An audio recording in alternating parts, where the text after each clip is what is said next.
It's crucial and important to have a bucket list at this stage of your life. Well, at any stage of your life, if I'm honest. When I say this stage, I'm talking about being of a more mature age, let's say. 50, 51. I think a bucket list, because a lot of people I've spoken to lately, well, when I say a lot of people, I mean maybe two. So two people who I've spoken to lately said they don't have bucket list items. They don't have long-term goals. I think that's quite sad, because we're only here for a short amount of time.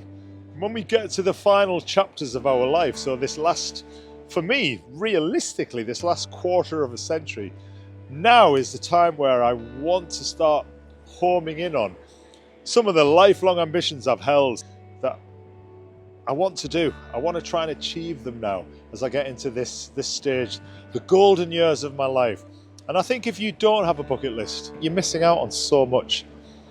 So many aims, so many places you could see, so many goals you can achieve. And that can only be accomplished by a bucket list.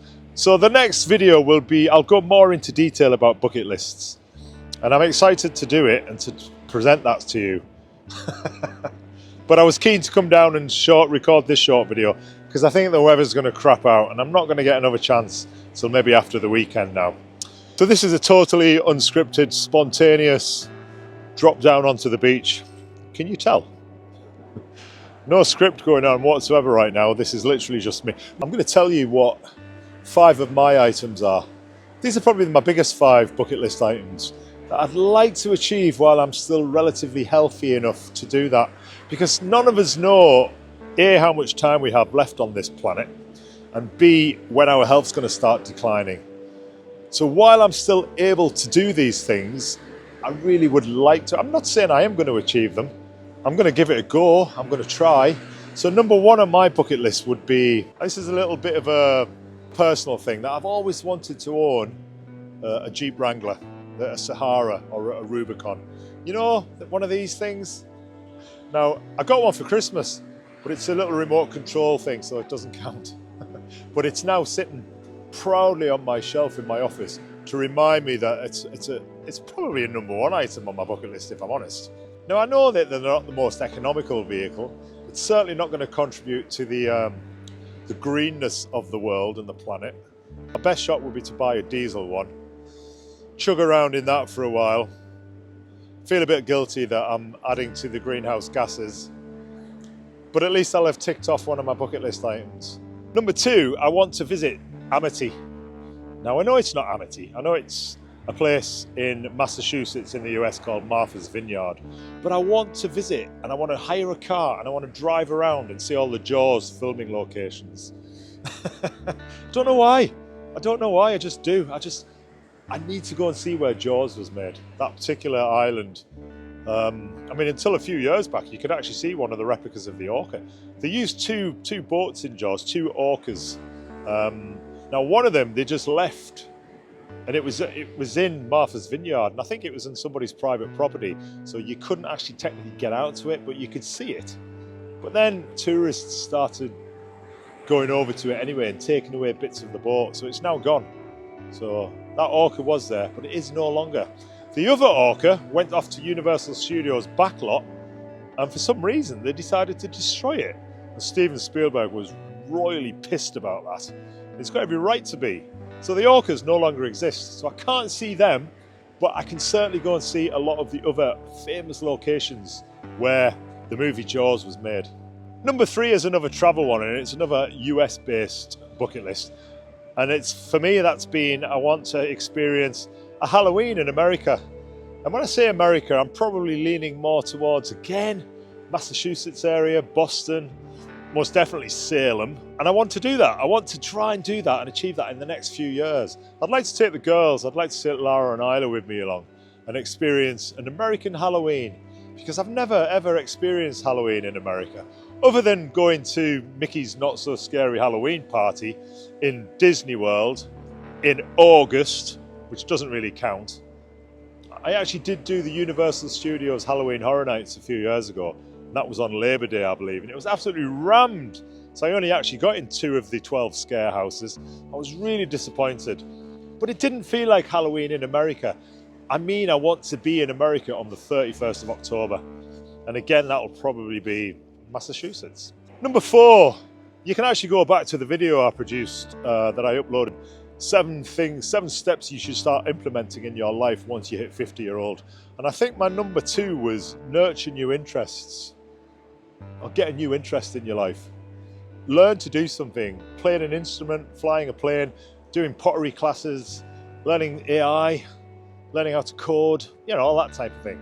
So a bucket list item for me, probably number 4 on my list, would be to learn. I'd like to learn how to play the ukulele. At the moment, all I can do is play a triangle or a tambourine. But I do want to play a ukulele, so at some point in the future, I just love the sound it makes. Or a banjo. I'm not fussy. Banjo or ukulele would keep me happy. So yeah, I can see myself holding a little 3/4 string ukulele and knocking out a few chords around a campfire. Sounds idyllic. Number 5 would be to learn another language, but I think the time for that's sort of passing now, isn't it? I think it's easier to learn a foreign language the younger you are. So now I'm of a more older persuasion. I think it would be harder. And the language that I'd probably lean more towards is Spanish, because I do tend to visit Spain and the Spanish islands more than anywhere else in the world. So if I can get a spattering of Spanish, I'd be happy, because I don't think at this stage I'm ever going to be fully fluent in the Spanish language. But to be able to hold a basic conversation with a waiter, somebody in the shop, somebody on the streets when I'm in Spain, that would be a tick on my bucket list for sure. So once I've done this next video on bucket lists, I feel and I think I'm going to go out and do an e-trip, because I haven't done an e-trip since last October. And if you're not sure what an e-trip is, if you look back on my channel and see some of the earlier videos I did, where I was actually taking my camera and I was walking around cities and telling you a little bit of history about the place. Not just cities, but tourist attractions as well. Staying over in haunted hotels, that type of thing. I absolutely loved doing that, I really did. And I think the reason why I stopped doing them was because they were taking a lot of effort. There's a lot of time and energy went into every single e-trip, because it was the time it took to record it, which was a whole day generally, and then about a week of actual editing. You've been extremely pleased with the final product and then literally sticking it on YouTube and getting no views. It's just extremely demoralizing. I knocked it on the head for a while because I figured, what's the point? I thought, what's the point in putting all that effort in if I'm not getting any reward from it?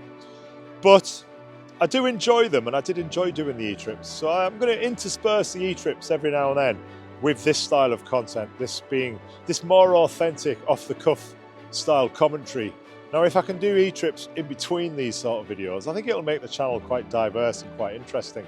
So watch this space. Coming up in the next few weeks, I'm going to go back and do another e-trip. Ironically and funnily enough, the last e-trip I did to York, where I showed you these translucent ghosts around Halloween time, I started picking up the views on that. It started going up a bit now. So I've now had over 500 views on that York video. And I had a comment the other day. I mean, I've had 4 comments on that video in entirety. And now I got a comment the other day saying, really, really good video. I really enjoyed it. I'm like, what the hell, YouTube? Why is that sat there and done nothing? And now all of a sudden it's getting a little bit of, it's not gone viral. But that's made me think, more e-trips, because I like doing them. And 1 or 2 people out there surely would like seeing some of the places that I'm going to go to this year and showcase and put them on the camera. Right, that's going to do it for today. I'm going to now start throwing the ball for Ella. Plus my hands are getting a little bit cold. It's actually warmed up a bit now. It's around about 6 degrees Celsius. So when the temperature's 0 degrees, 1 degree, it's impossible to have my hands out like this and operate an iPhone, because my digits just freeze up. But 6 degrees seems to be the sweet spot, because it's a little bit nippy, but it's not cold enough that it's freezing my fingers. So I'm able to control the iPhone here. But as I said, they are starting to get a little bit cold now. The whole aim of this channel and the whole aim of what I want to do over this year is to give back. I want to start offering. Now, I'm going to be careful what I say here, because it's not advice. I don't want anybody who watches to think that I'm the ultimate guru on life, because I'm not. But what I'm doing is telling you my experiences based on my own personal opinions. So every video I do is an opinion piece rather than locked in gold advice. You should do this. If I do say do this to give yourself a meaningful life, what I mean is these are what I do and it's helping me, so it might help you. So that's what I want this channel to be. Every video is going to be value going forward into 2025. That there's going to be a takeaway for you. Hopefully it might be some tidbits of information that you might find useful. I'm going to fly this drone again now for no other reason other than it just gives cool footage. Yeah, I don't know any other reason why I wouldn't. And I paid money for it, so I'm going to use it. So see you on the next video, guys. Hopefully coming after this storm Eowyn. Oh, I can't pronounce it. Go see what this new storm hitting the UK this weekend is called. I think it's Irish.